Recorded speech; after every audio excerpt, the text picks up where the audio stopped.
So I want to take a minute today to talk about why I believe that resistance training, strength training trumps cardiovascular aerobic exercise any day of the week for any person in any situation. And here I'm specifically talking about results, okay, and causing significant change in the body and the mind, okay, as well as structural changes, right? So when I think of cardio, when I think of aerobic exercise, I think of lifestyle activities. Okay, so I think of, say you like hiking. I think of somebody who goes hiking, does that sort of stuff.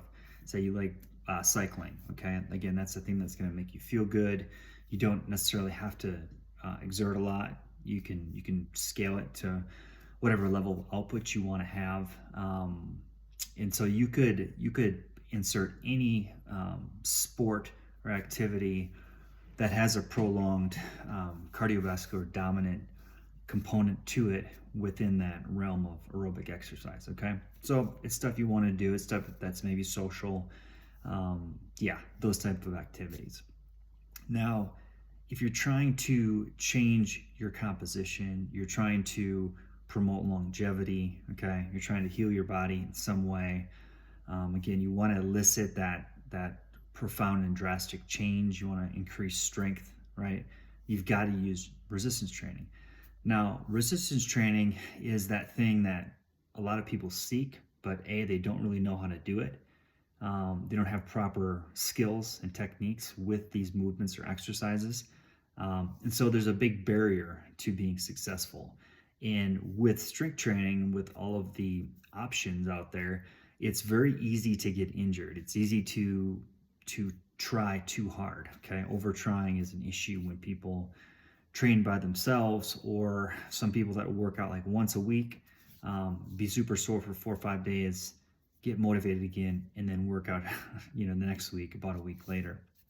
And the problem with that is obviously you shouldn't be getting super sore like that. Okay, if you're using proper form, and you would like to see a little more frequency in exercise, especially if you're in a younger age category. I'd say if you're under the age of 40, frequency is going to be your friend. Okay, as you get older, you can get away with less and less training, as long as your intensity is really high. As far as building and maintaining strength. Now, composition change, like say you want to, if you want to change the way you look viscerally, you're going to need frequency to be your partner there. And so that's where proper programming really comes into place, because you want to stay energized and motivated to be hitting the gym, doing your training sessions multiple times a week. Okay, so you want to be ready and interested in engaging. Now, people that aren't interested are people that are going to go towards these hacks that are supposed to improve your workout, whether it's like these high caffeinated drinks, taking multiple supplements for just very minor benefits. Because what that does is it gives somebody kind of an invite to try hard, right? You're taking this thing that's going to change you from the outside in, right? You're taking a pill or a drink or something, and it's going to give you that energy to train. Well, anything that can be taken away, that can be taken off the shelf, that you have to buy, is always going to be a barrier to that true engagement with the activity, right? And so when you work with a trainer, when you work with a coach who understands what you need, okay, so if let's say you're over the age of 70 and you haven't trained much, maybe you have some background in working out, but it's been a long time and you're pretty much deconditioned, that person is going to get strong relative to where they're at really quickly. Okay, their strength is going to double, sometimes triple, within just a few weeks to a few months, right? So they've, instead of going like this kind of quickly, right? That's where your minimum ability is not very far from your maximum ability, right? So like say minimum is death, laying in bed, can't get out of bed. Maximum to that person maybe is getting through their day. Like they can get to the bathroom, they can shower, they can walk to their car, go to the store, they can get by, right?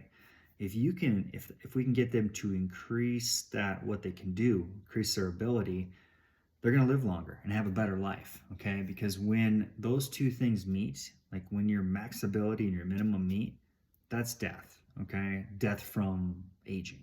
Okay, and that can happen in the 70s. That can happen, later, closer to 100, whatever the peak for longevity is for that individual person.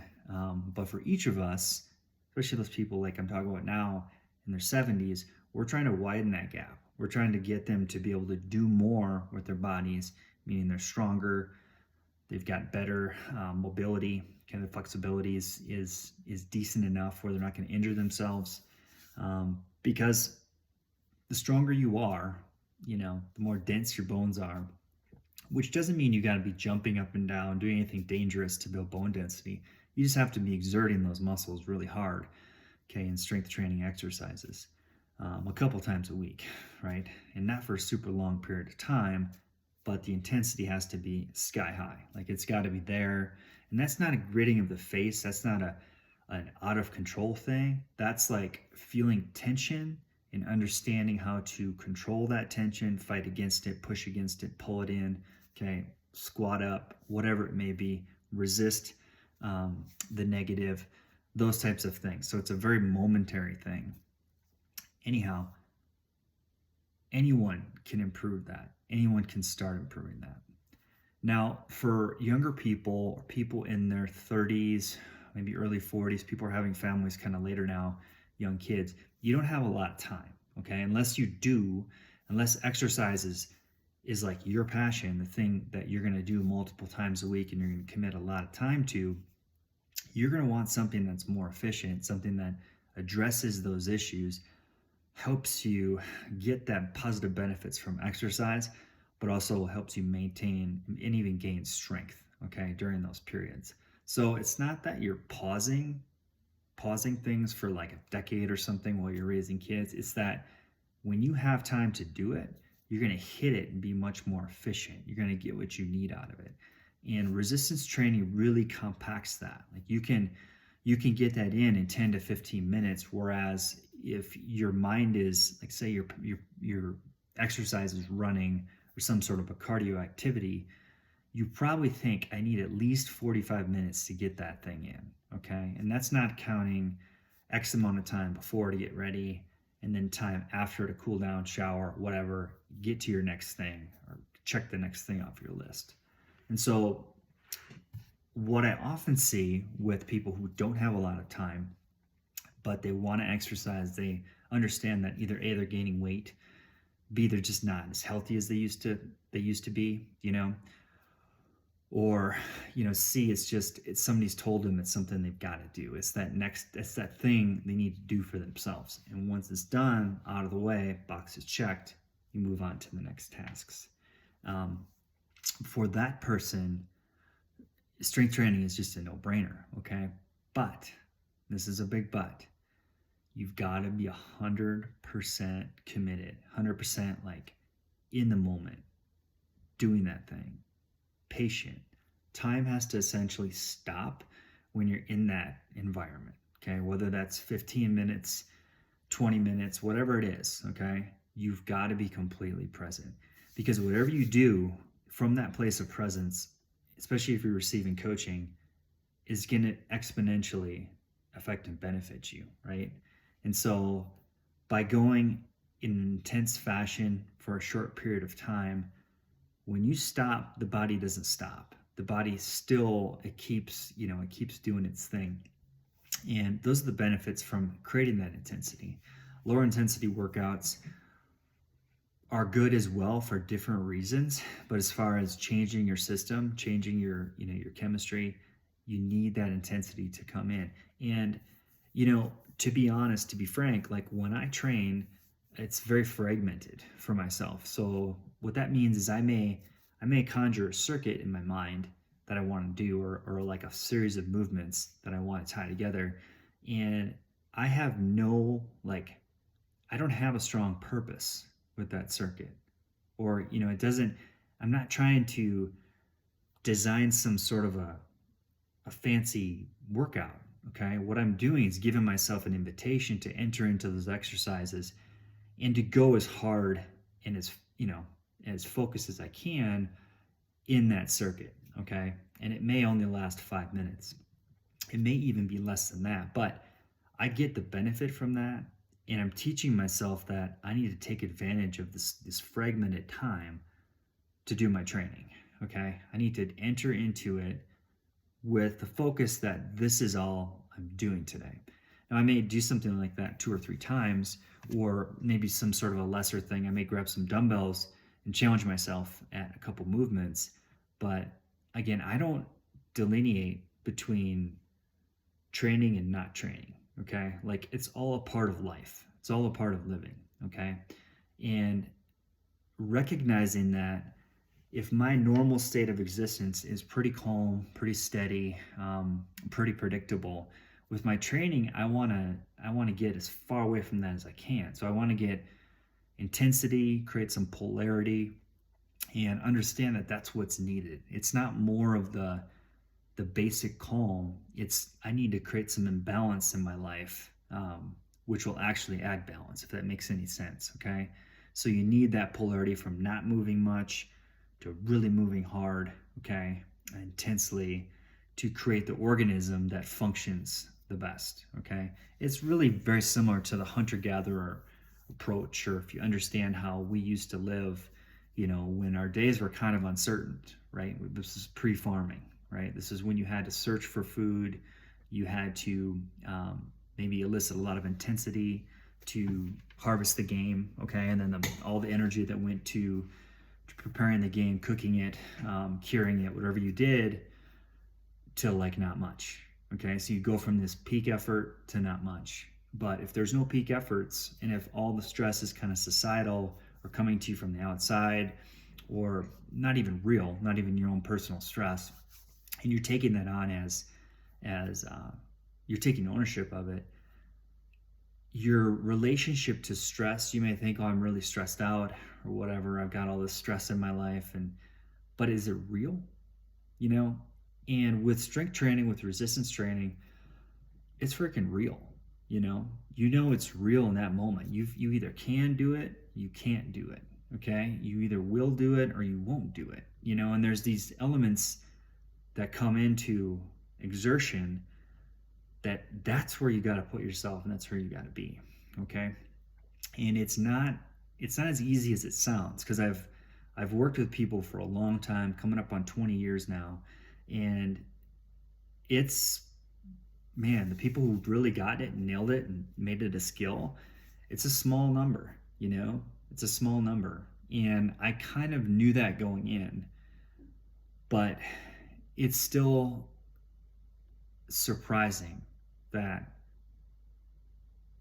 this understanding of focus and prioritization and being present is not intuitive. Okay, it's not always intuitive. And I think if we just step back and realize and look at ourselves, and maybe ask ourselves, like, okay, where's our stress coming from? What am I doing that's hard? Okay, physically, what am I choosing to do that's hard? Right? What's my relationship with struggle?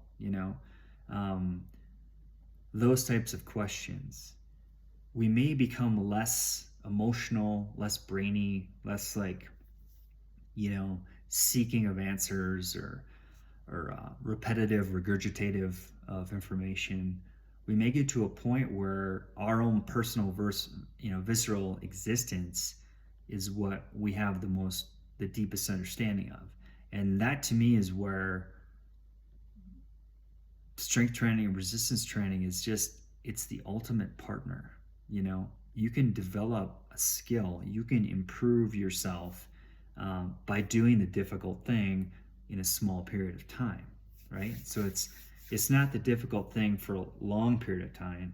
I've ran ultra marathons, had a lot of success, a lot of discomfort, but you're kind of within this breakdown period for just a long time. So the challenge is persistence and perseverance. Whereas, the exact opposite of that in the exercise realm is high intensity training, okay? Strength training. You need really good form. You need to have skill in the movements that you're doing, okay, which means you need to be coached to learn it properly. And then you have to choose the right exercises. And then what you do is once you have that ticket, you give that effort, understand that you may only have one shot to do it. Like I said, when I do those little circuits for 5 minutes, I may do each thing once, okay? Controlled failure, really good form, time under tension, like stimulating the body. Again, that's where you can get a lot from a little. So what I wanted to just get across here today is, again, resistance training is key. It's a thing you cannot forget about, okay? You can't put it off. It's really not an option. You've got to do it. And if we look at the state of our world, population is increasing, okay? It's always been. There's this idea that we can get to a certain age and stop working or stop engaging and just kind of, some things like Social Security. Let's say we're planning on Social Security. Well, that's a really poor bet, poor investment, right? If you're planning on Social Security and Medicare to take care of you as you fall apart, completely fall apart, so if you don't strength train, sarcopenia is going to get you, okay? And that's muscle depletion, muscle loss, which eventually knocks you out, because if you fall, you break your hip, that can kill you, because you can't come back from that if you do not have muscles, right? If you don't have a functioning body. So engaging in your fitness, starting as early as possible, carrying that till the end, is the best investment you can make, by whatever means necessary. If you decide that you want personal coaching, it's there to have, okay? You find the right person that you click with, person that knows what they're talking about, you can go pretty far, okay? If your only means of that is having a floor, okay, getting down and engaging hard in your planks and stuff like that, then that's it. You've got to give max effort in those things as well. So don't see like can or can't, like don't think of it as it's got to be perfect. Think of it that it's got to happen, right? It's just got to happen, right? Perfect everything is going to achieve greater results in much less time, right? But as long as you're doing something, you're going to get those results. You're going to keep getting better because you're challenging yourself, whatever that thing is, okay? And so by doing that, you make yourself more resilient to injury, to disease, to aging, to these things that can affect the brain and the mind. But you also are going to make better choices. You're going to choose better foods. You may be curious about supplementation. You may try to drink better water, things like that will help you internally, just to be a healthier human being. So I'll cut it there. It's getting kind of long, but I think the message is important.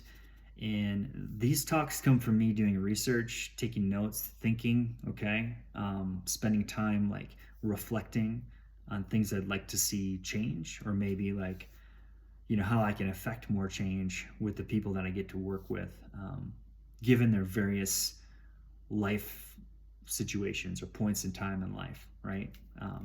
Because everybody's different.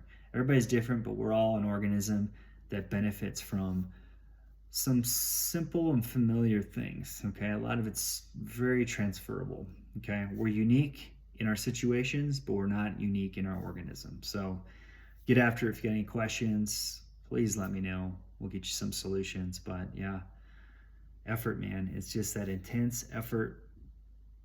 The results are there. The stats are there. The research is there. Nothing beats exercise, okay? Till next time, keep getting after it.